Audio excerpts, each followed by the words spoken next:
Alors j'en profite puisque tu es venu avec nous en plateau et je t'en remercie. On va parler de toi, de ton actualité, donc artiste, chanteur, notamment pendant Hanouka tu as sorti ton dernier clip, Le Sable et le Sabre, qu'on va voir tout de suite et on en parle juste après. Avec plaisir.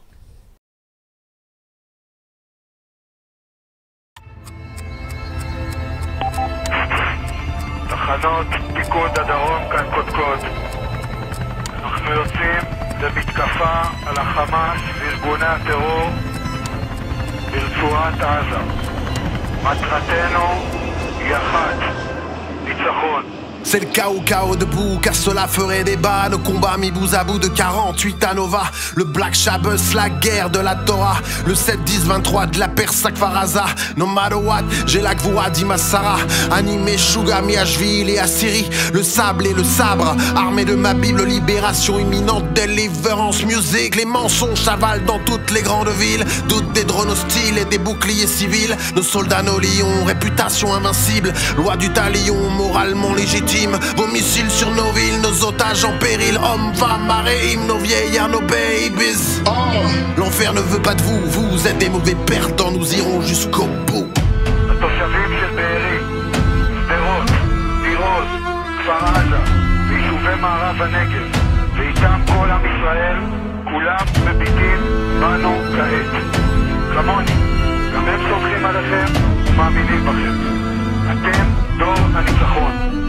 Génération de la victoire, Mashiach superstar. On se tient debout et nous nions tout désespoir. Et des guerres jusqu'aux trêves et des trêves jusqu'aux guerres. Souviens-toi d'Amalek, Shtaim, Shalosh, Shaguer. Baguette magique, j'ai la fronde du roi David. Reculeront tous les Goliaths, retour aux pyramides. Je valide l'épée de fer, défendre sa terre. Enfant de lumière face à face aux ténèbres. Je vibre au chant, aux danses, au sourire des miens. La peur n'est pas une option dans les plans divins. Votre arsenal de mal à viser l'infini. Il s'en souviendra avant que tout ça soit fini.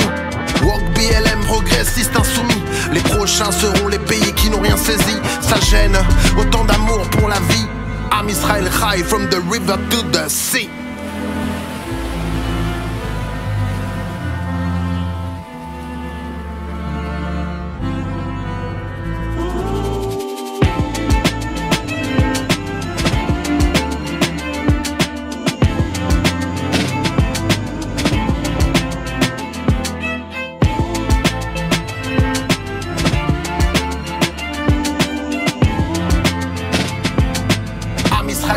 From the river to the sea.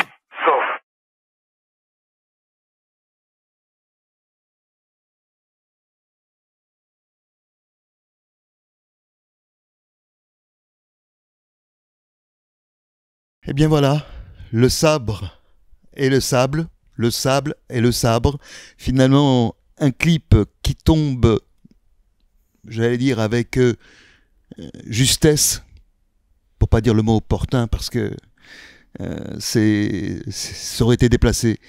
Mais il y a dedans, et de l'art visuel, il y a de la musique, il y a en même temps, pardon, mais quelque chose que j'aime, c'est finalement ce son qui l'accompagne, ce rythme qui l'accompagne, comme un cœur qui bat, et ben moi ça m'a donné de l'espoir.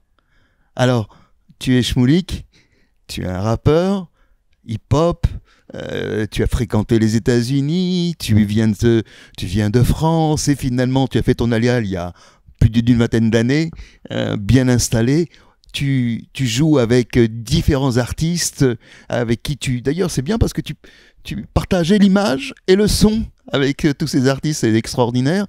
Et dans le même temps, tu y mets quelque chose que on n'a pas l'habitude d'entendre dans le rap et le hip-hop, mis à part quelques niches comme ça, mais tu y mets cette spiritualité et surtout avec une langue française qu'on adore, nous, ici. Alors, Shmoulik, ce clip vidéo, raconte-nous un petit peu les prémices, l'histoire de ce clip.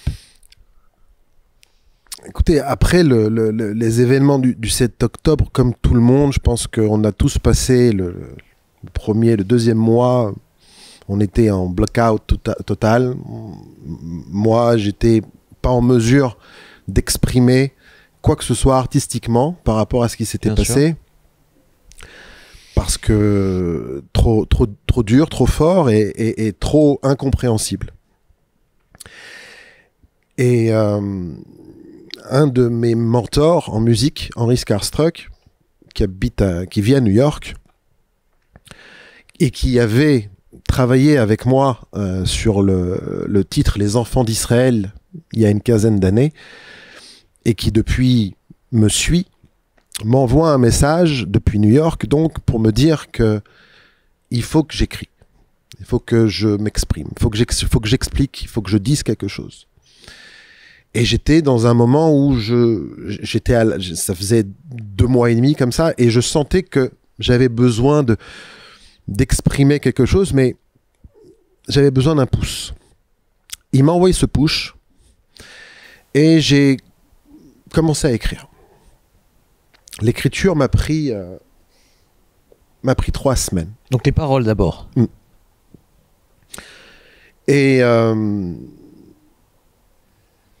quand j'avais un premier couplet, je lui ai envoyé avec la première version de la musique, on va dire. Et il m'a dit c'est très bien. Parce que généralement, il m'accompagne, il m'aide, il me l'arrange la musique, il m'a dit même la musique est très bien, tu t'en sors très bien tout seul. Il faut un deuxième couplet. J'ai écrit mon deuxième couplet et j'ai finalisé la musique. Entre-temps, je cherche le moyen de mettre un visuel sur ces paroles. Je vois autour de moi qui pourrait m'aider, les disponibilités de chacun pour faire un clip. Personne n'est disponible au moment où je travaille et je me dis, je vais me débrouiller tout seul, je vais faire des recherches, je vais aller voir dans les images d'archives qu'on a depuis le 7 octobre et je vais monter tout ça. Et c'est la magie. C'est la magie des choses qui se lient entre elles, qui se marient sans qu'il y ait une réflexion sans calcul. Et là, je suis le premier surpris du résultat. J'ai bien entendu mes enfants qui m'entourent, qui me voient travailler, qui me valident, parce que généralement, ça passe par les enfants. Quand les enfants valident une œuvre, ça me permet, moi, de jauger la qualité de l'œuvre. Et donc, je vais très rapidement me dire qu'il faut que ça sorte. Donc, entre le moment où j'ai eu le texte et j'ai eu la musique, ça m'a pris 1 semaine pour monter ce clip. Dès que le clip était fini, j'ai même mixé, alors chose que je ne suis pas mixeur, j'ai même mixé le son moi-même et j'ai envoyé ça à un mixeur professionnel qui m'a dit c'est très bien, tu peux y aller comme ça. Et par providence divine, c'est sorti le dernier soir de Hanouka, Zot Hanouka, qui est le symbole de la victoire de Hanouka. Et donc, j'ai appelé ce titre-là « Le sable et le sabre, génération de la victoire ». Le sable et le sabre, pourquoi? Alors c'est marrant, j'ai posé la question... Tu permets à ce que je te dise à quoi j'ai pensé quand... S'il te plaît. Tout de suite à Gainsbourg. Bon. Parce que j'avais déjà les enfants d'Israël, et puis j'avais le sable et le soldat dans ma tête. Oui. Et puis je savais que tu étais détenteur d'une petite chose, d'un petit trésor extraordinaire. Oui. Le son voilà, j'ai pensé à cela. J'ai rencontré un Gainsbourgologue au moment où j'ai sorti Les Enfants d'Israël qui m'avait confié des enregistrements de Gainsbourg assez précieux et dont un où Serge Gainsbourg est interviewé sur Carbone 14 par un célèbre journaliste, Patrick Bouchité. Et donc il me donne cet enregistrement que je mets en ligne sur ma chaîne YouTube à ce moment-là. Qu'est-ce qu'ils se disent dans cet entretien? Vous avez Bouchité qui dit à Gainsbourg, mais Gainsbourg, tu avais écrit une chanson, toi, pour la guerre des 6 jours. Alors Gainsbourg de répondre j'avais failli y aller. Ah ouais, tu serais allé te battre. Et Gainsbourg de répondre non, je serais allé me faire tuer. Et le journaliste lui dit comment s'appelait cette chanson? Alors Gainsbourg il dit ça s'appelait Le sable et le sabre. Il dit pas le sable et le soldat. Oui, exact. Il dit le sable et le sabre. Alors, mystère. Est-ce que le titre a été changé ensuite pour le sable et les soldats, ou Gainsbourg, qui devait être un petit peu éméché, se trompe? Je ne sais pas, je ne saurai jamais. Mais quand j'entends ce titre, le sable et le sabre, ça m'inspire énormément. Et je me dis à ce moment-là, le jour où je ferai Les Enfants d'Israël 2, je l'appellerai Le sable et le sabre. Et ce morceau, qui est sorti la semaine dernière, c'est un peu la suite des Enfants d'Israël. Parce que quand Les Enfants d'Israël, je l'ai réécouté, suite au 7 octobre, et tout le monde, il est extrêmement d'actualité.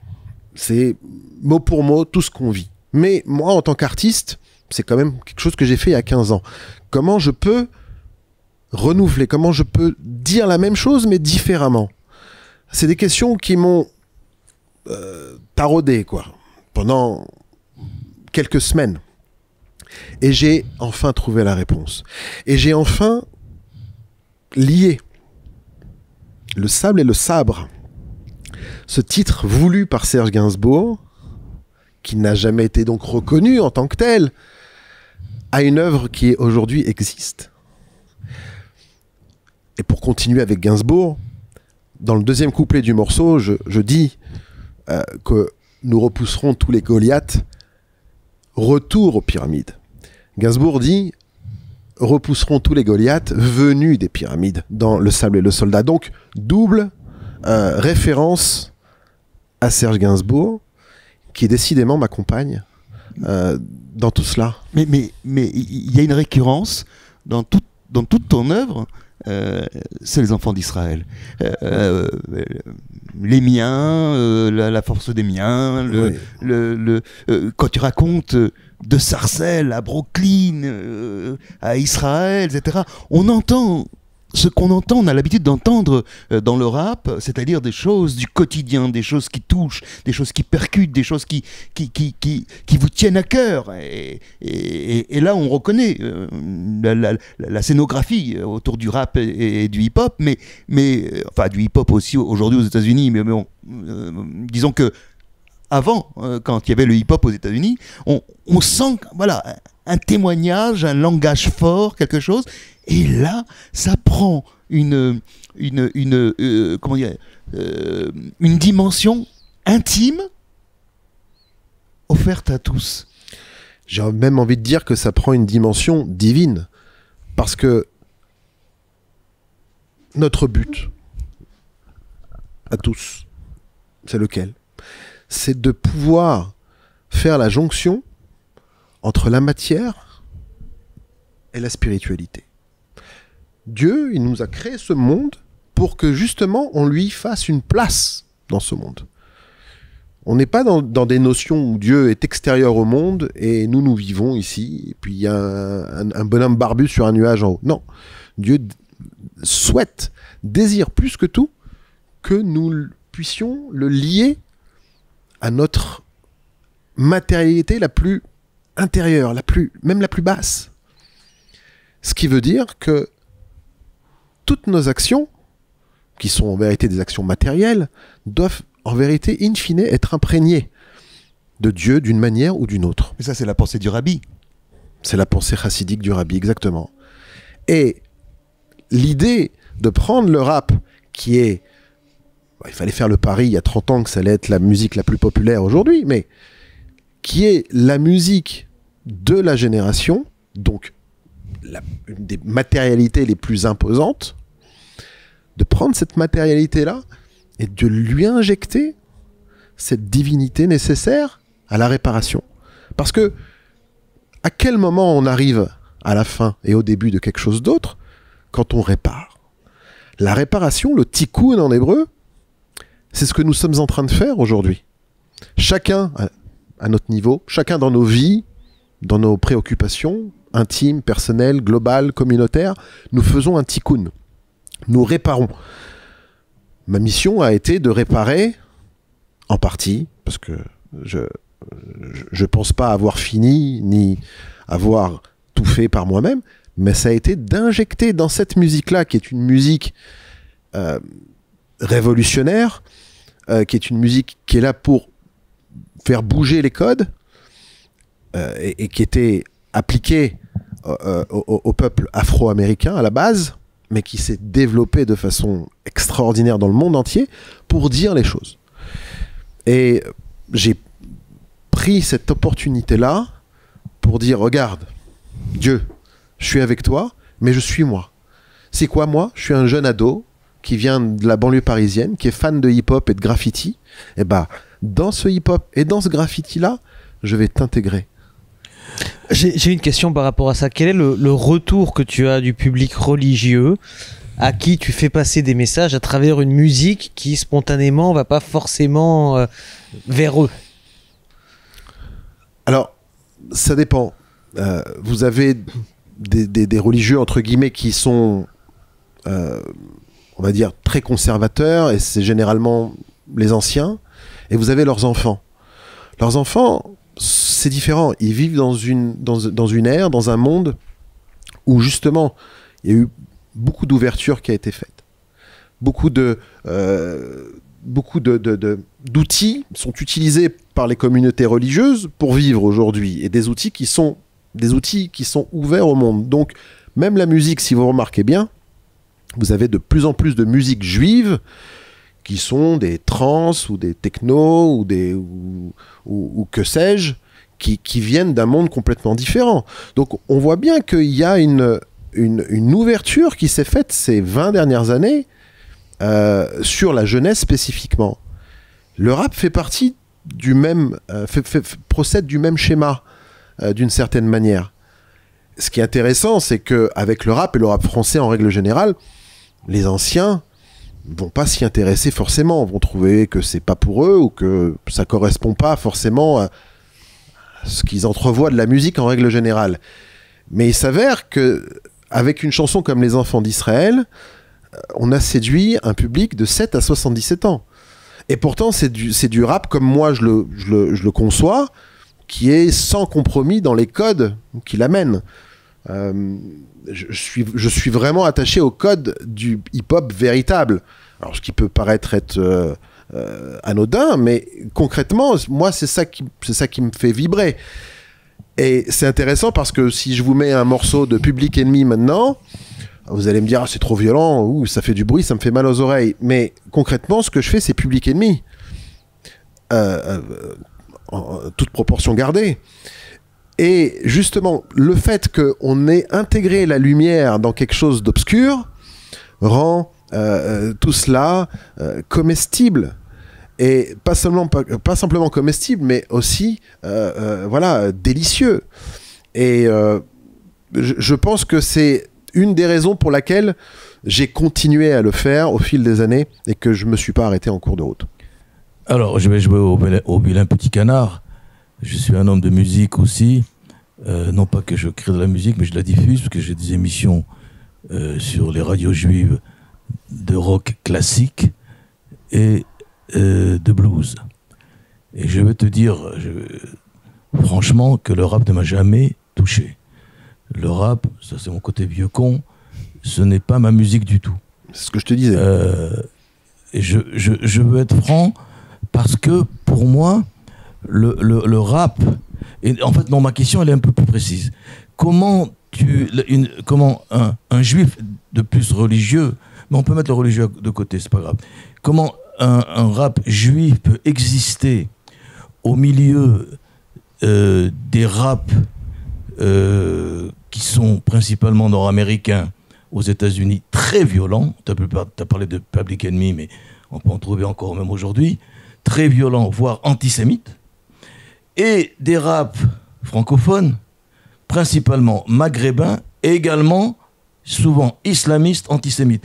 Et comment tu peux intégrer, comment tu arrives à t'intégrer, comment tu arrives, toi, Shmoulik, à t'intégrer dans ces raps qui sont, américain violent antisémite et islamiste antisémite pour les rap français?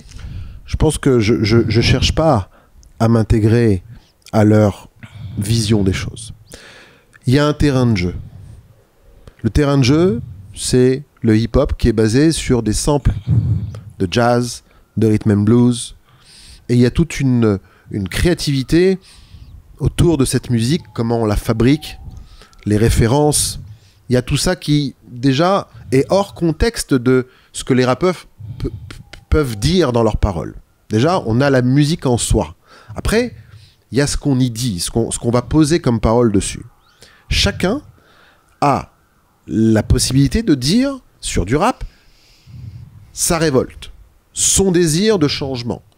Alors, effectivement, vous avez énormément de tendances violentes, voire parfois antisémites. Ou racistes. Racistes anti-blancs. Dans le rap, mais ce n'est pas quelque chose de majoritaire. Il faut bien comprendre. Vous avez énormément de rap.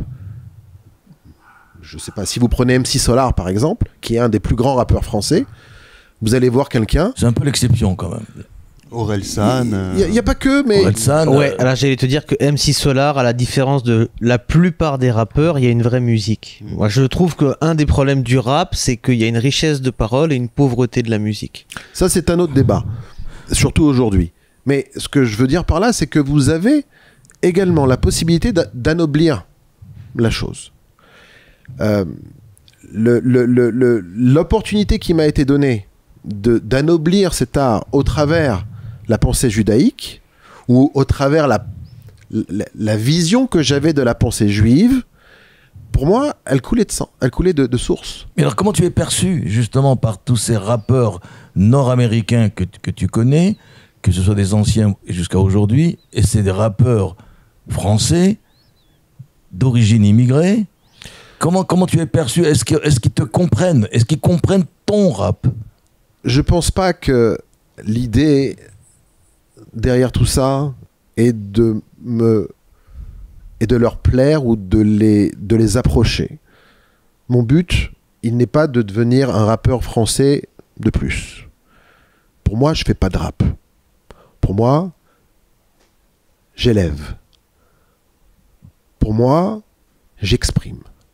J'utilise le rap parce que c'est ma génération avec laquelle j'ai grandi. J'aurais dû le faire avec le rock si j'avais grandi dans les années 60 ou 70. Je n'ai jamais essayé de faire un quelconque compromis pour plaire à un mouvement. Et je pense que je continuerai à le faire de cette manière-là. Et le fait que j'ai été sans compromis a forcé le respect. Parce que quand, justement, vous êtes en compromission, c'est là que l'antisémite est mort. À partir du moment où le juif ne fait pas de compromis sur sa racine et sur son envie de développer cette racine de façon vraie et juste, l'antisémite n'a pas d'emprise. L'antisémite, il a l'emprise sur celui qui veut cacher sa judaïté. Donc il t'accepte. C'est-à-dire ? Les autres rappeurs t'acceptent. J'ai pas, moi personnellement, je me suis jamais intéressé à sonder ce que le rap français pouvait penser de ce que je faisais. Pour être honnête avec vous, c'est le dernier de mes soucis. Parce que je cherche pas à jouer dans leur catégorie. Et je respecte chacun. Et effectivement, le rap, dans sa violence, dans sa révolte, m'inspire. Oui. Mais m'inspire pourquoi ? Parce que je viens d'un peuple qui a également été en esclavage. Je viens d'un peuple qui a également souffert. C'est pour moi une évidence que de devoir crier cette révolte-là tout autant qu'un Afro-Américain. Moi, il y a deux choses alors, qui sont singulières.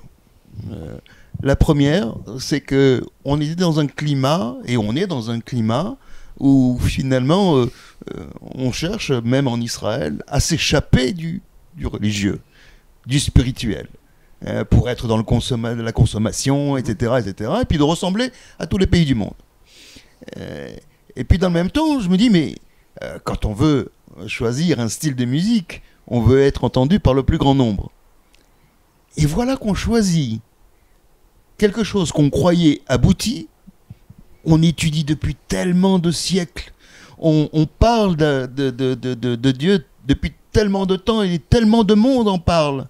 Je me suis dit, mais c'est comme si finalement on se mettait un plafond au-dessus de sa tête. Savoir que je pourrais pas le dépasser. Et puis finalement, on découvre que c'est pas le plafond, c'est le plancher.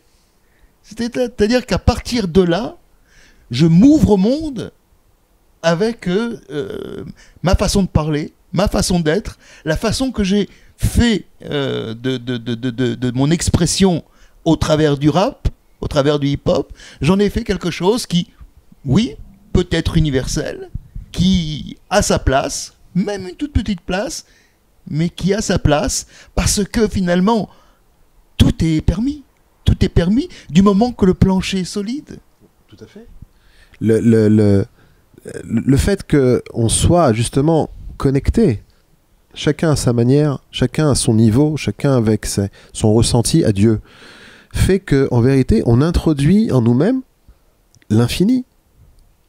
Et que nous devenons, de facto, infini également. Et que ces questions-là qu'on a pour Dieu, on croit qu'elles se répètent, mais en vérité, elles s'affinent, elles se précisent, elles s'améliorent. On est aujourd'hui amène de pouvoir parler de profondeur, voire de chassidoute, entre amis, même si personne ne porte de kippa. Ça veut dire que l'huile est rentrée dans les rouages du moteur. Aujourd'hui. Et c'est maintenant qu'il faut mettre les gaz. Moi, je voudrais complètement changer de sujet parce que tu as parlé au départ de graffiti. Alors, je suis peut-être un vieux con, je suis un grand fanat de street art. Un grand fanat de street art. En Israël, on est bien servi, ailleurs aussi, aux États-Unis, partout. Quelle est ta contribution? C'est une question un peu curieuse. Est-ce que tu fais du graffiti? Est-ce que tu fais du street art? Alors, oui. J'ai découvert le hip-hop au travers le graffiti. À l'époque, on n'appelait pas ça le street art. C'est devenu le street art quand les choses se sont commercialisées, entre guillemets, et qu'il fallait donner des noms aux étiquettes. Mais à l'époque, le graffiti était un moyen d'exprimer qui on était, d'où on venait, et le fait de vouloir que son nom ou sa personne soit propagée, diffusée. On parle d'une époque où il n'y avait pas d'internet, où il n'y avait pas de tout ça.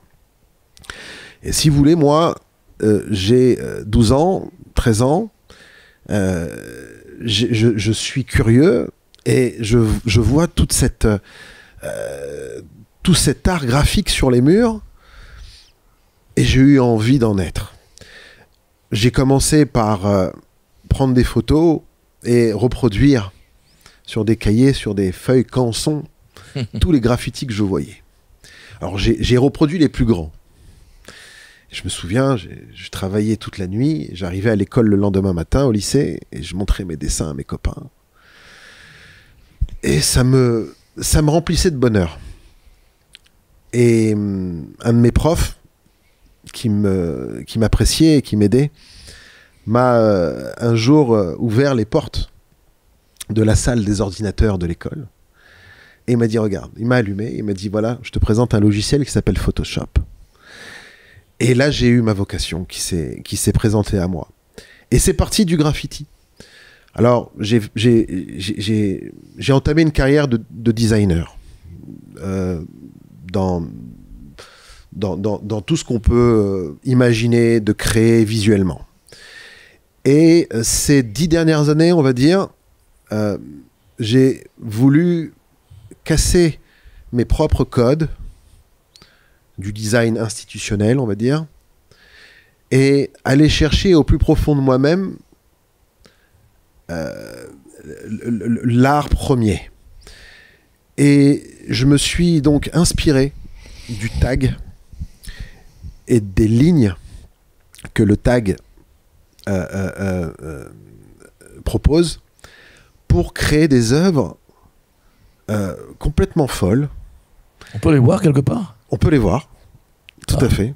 On peut les voir. Je suis un grand fan. Hein. Et effectivement, ça m'a permis, en plus de la musique, de développer une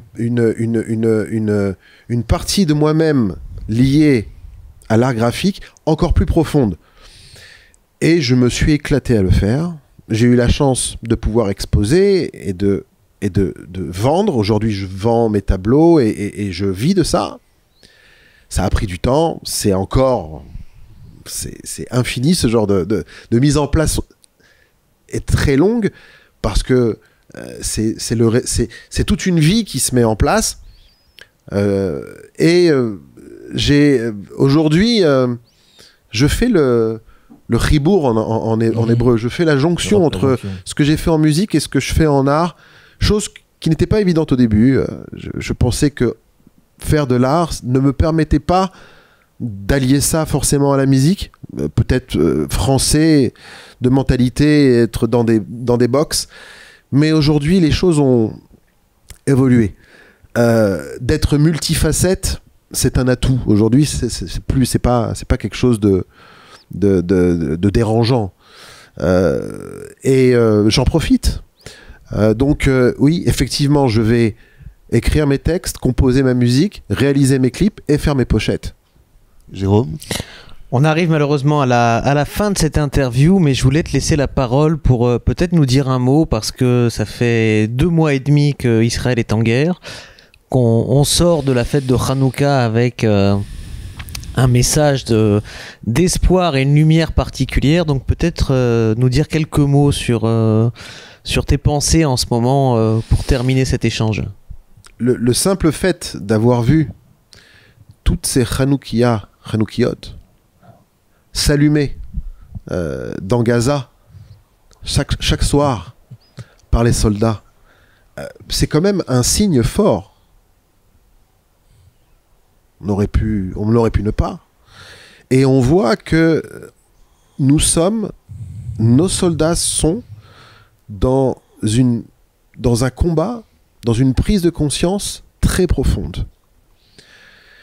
Et je souhaite de tout mon cœur que cela perdure, au point qu'on arrive à ce que le rabbi disait justement, qu'on arrive au terme de cette phase et qu'on puisse passer à la suivante. Et effectivement, période trouble, on a beaucoup de questions, on n'a pas toutes les réponses encore, on est loin de les avoir, on est encore en pleine guerre, il y a beaucoup de choses qui se jouent, mais en même temps, de voir cette union, de voir cette lumière qui sort de l'obscurité, moi, me procure un ressenti que je n'avais jamais ressenti auparavant. Pourtant, avec plus de 20 ans d'Aliyah, quelques guerres, on a eu le temps de voir et de ressentir pas mal de choses. Et je pense que ce qu'on est en train de vivre aujourd'hui, dans cette guerre du 7 octobre, est quelque chose d'unique et quelque chose qui nous amènera justement à découvrir notre unicité, à chacun. Je voudrais terminer juste... le mot de la fin. Oui, le mot de la fin. Merci Jérôme. Parce qu'il y a un moment magique et je trouve que c'est un petit peu un condensé de ce qu'on a entendu ce soir. C'est celui de cette rencontre avec Saadia. Où, dans une galerie d'art, avec quelqu'un qui a fait son Aliyah il y a très peu de temps, qui finalement, comme tous ceux qui ont fait leur Aliyah se cherchent un peu, tu vas l'accompagner. Et il va mettre de la guitare slide avec ce hip-hop avec cette façon de s'exprimer. Je conseille à tous d'aller écouter cette version acoustique des Enfants d'Israël. Je trouve qu'elle est absolument magique. Merci. Et elle est dans un lieu particulier. Il n'y a pas plus belle chose pour découvrir la spiritualité en même temps que de s'ouvrir au monde. En tous les cas, c'est comme ça que je l'ai ressenti. Merci beaucoup. Merci. Shmolik, merci beaucoup d'être venu en plateau sur Tandem TV. Avec grand plaisir. Et Merci. tout de suite, on va revoir ton dernier clip, Le Sable et le Sabre. À très Yes. bientôt. À bientôt. Merci beaucoup. Merci.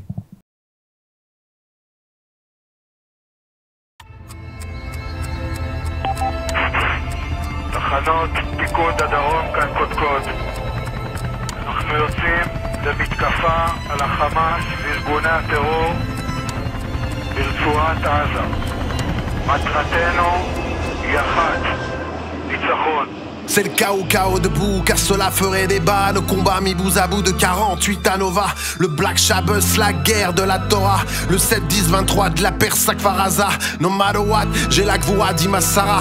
Animé Shuga, Miashvili et Assyrie. Le sable et le sabre, armé de ma Bible. Libération imminente, deliverance music. Les mensonges s'avalent dans toutes les grandes villes. Doute des drones hostiles et des boucliers civils. Nos soldats, nos lions, réputation invincible. Loi du talion, moralement légitime. Vos missiles sur nos villes, nos otages en péril. Hommes, femmes, maréimes, nos vieillards, nos babies. L'enfer ne veut pas de vous, vous êtes des mauvais perdants. Nous irons jusqu'au bout. התושבים של בארי, שדרות, תירוש, כפר עזה ויישובי מערב הנגב ואיתם כל עם ישראל, כולם מביטים בנו כעת. כמוני, גם הם סומכים עליכם ומאמינים בכם. אתם דור הניצחון. Génération de la victoire, Mashiach superstar. On se tient debout et nous nions tout désespoir. Et des guerres jusqu'aux trêves et des trêves jusqu'aux guerres. Souviens-toi d'Amalek, Shtaim, Shalosh, Shager. Baguette magique, j'ai la fronde du roi David. Reculeront tous les Goliaths, retour aux pyramides. Je valide l'épée de fer, défendre sa terre.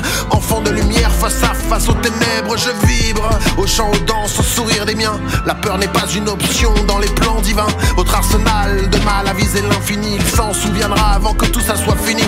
Walk BLM, progressiste insoumis. Les prochains seront les pays qui n'ont rien saisi. Ça gêne, autant d'amour pour la vie. Am Israel high from the river to the sea.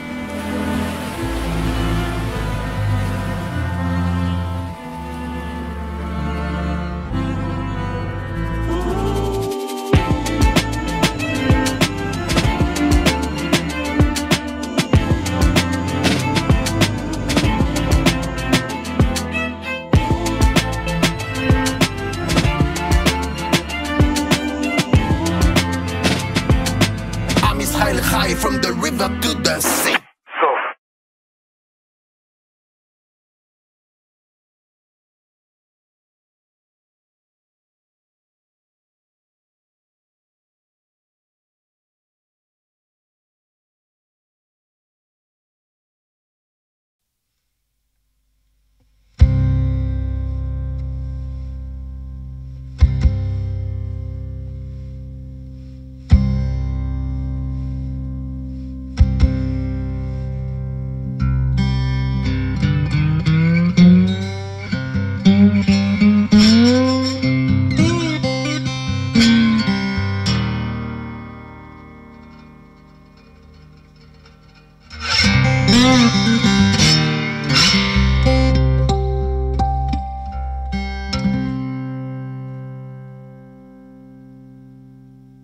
J'en ai assez, je décide de l'ouvrir. T'as beau courir après la paix, ils veulent tous nous détruire. Peu rare, comme l'ego trip dans le Peura. Éliminer David, son étoile et sa Torah. La rage, alerte rouge du nord à Gaza. Jérusalem, Ashkelon, Sderot, Haïfa. Ça fait beaucoup de villes pour un si petit pays.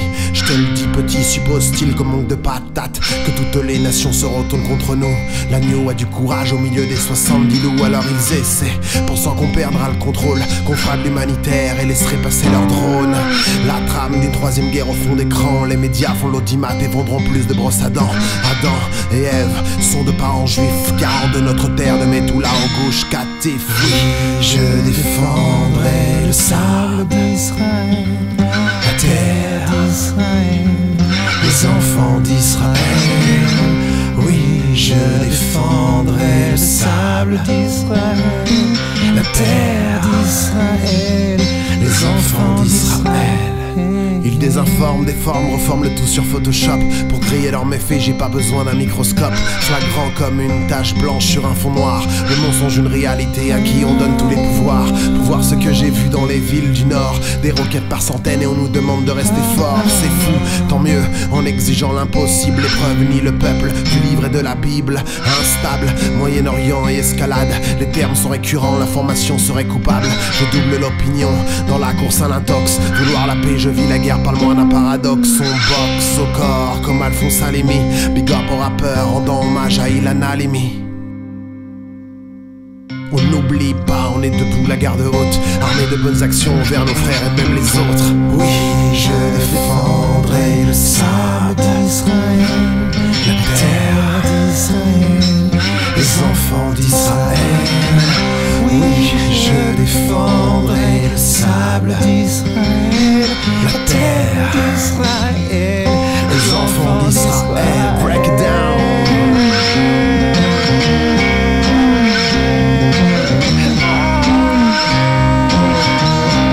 Zadia, Shmoulik. L'Europe et l'Amérique ne sont pas différentes. Laissez-nous donc agir en entité indépendante. Urgentes sont nos actions pour maintenir l'équilibre. Sur tous les fronts, nos forces vives nous poussent à rester libres. Alors sacré que Dieu est grand et que nous sommes tout petits, qu'on gagne toujours nos guerres et qu'on aurait gâché celle-ci là.